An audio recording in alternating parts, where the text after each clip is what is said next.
దీపు ఇటురా.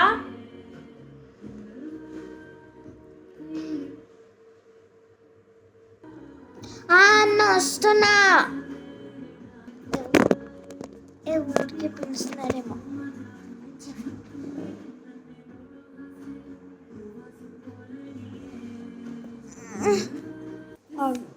నేను రామంటే ఎందుకు రావట్లే? వస్తున్నా అన్న, నేను మూడ్లో ఉన్నా.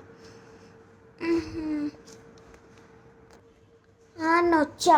ఎందుకు పిలిచావు? ఎన్నిసార్లు పిలవాలి నిన్ను? నేను నిద్ర మూడ్లో ఉన్నాను. ఏంటి వాటర్ తెస్తావా? దానికోసం పిలిచావా? తెచ్చుకోలేవా? నేను దానిపో.